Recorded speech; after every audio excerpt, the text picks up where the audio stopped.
होता म्हणली बस. पण आज काय सांगू, त्या महादेवाला बाईची गर्दीच हटना, बाईची गर्दीच हटना. मग लागले महादेवाची भक्ती करायला, महादेवाला ओम नमः शिवाय ओम नमः शिवायचा जप करत लागले. सांगितलं साधू संतांनी, भोळा शंकर आहे, पावणार आहे, नवसाला पावणार आहे, तुम्ही त्याचं मनातून नामस्मरण करा, तुम्हाला पावेल. पण एका देवाला कुठल्या तरी भजा. आम्ही ऐकलो, पण कुठपर्यंत 8 दिवस ओम नमः शिवायचा जप केला गुरुजी.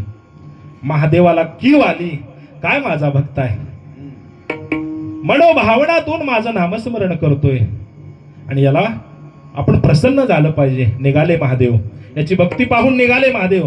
आले वसूरच्या शिवला, वसूरच्या शिवला आले. तोपर्यंत 8 दिवस झालते माय याची भक्ती चालू. ओम नमः शिवाय ओम नमः शिवाय ओम नमः शिवाय असं करता करता वसूरच्या शिवला महादेव आले. त्यानं म्हणलं, हे म्हणला काय डुप्लिकेट देव आहे, 8 दिवस झालं याचं नामस्मरण करायला लाव, ओम नमः शिवाय म्हणाला, अजिबातच पाहुणा म्हणले.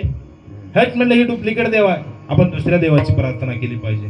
चालू केली पांडुरंगाची प्रार्थना, भगवंताचं नामस्मरण केलं. 8 दिवस भगवंत माझे महादेवापर्यंत आले, महादेवापर्यंत आपल्या. ह्यानं म्हणला पांडुरंगाची केली, महादेवाची केली, दोन्ही देव पावणारे नाहीत म्हणला. आता काय नाही म्हणला, आपला साथीदार एकच आहे. शरण शरण हनुमंता तुम्हा आले रामदूता. रामाचा दूत असणारा माझा भगवान हनुमंतराय, हनुमंतरायाची भक्ती चालू केले बघा. हनुमंतराचं नाम जपत नाम जप हो का. एकेकाला गुरुजी कसं आहे की कुण्या देवाला का मागाव हे बी कळत नाही. होय होय.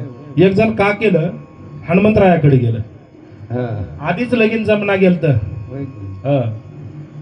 सगळे गावात चिडवायचे, तुझं लगीन होत नाही, तुझं लगीन होत नाही, तू असंच राहतोस. ह्याला प्रश्न पडला, देवाची भक्ती करावं, रोज मारुतीला. पुण्या महात्म्यानं सांगितलं की रोज मारुतीला पाणी घाल, तुझं लगीन होतंय.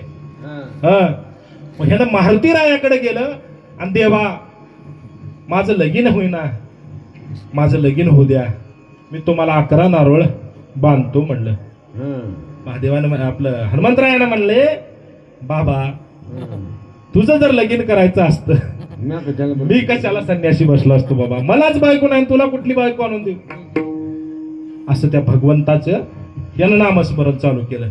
भगवान आले, भगवान आले, शाळेपर्यंत आलते, शाळेपर्यंत आलते. ह्याने म्हणलं, काय म्हणले हनुमंतराय, भक्ती किती दिवस झाला हनुमंतरायाची करतो, हनुमंतराय सुद्धा पावत नाही. असं करता करता हिने सगळे 33 कोटी देव बोलवले मामा, 33 कोटी देव बोलवले.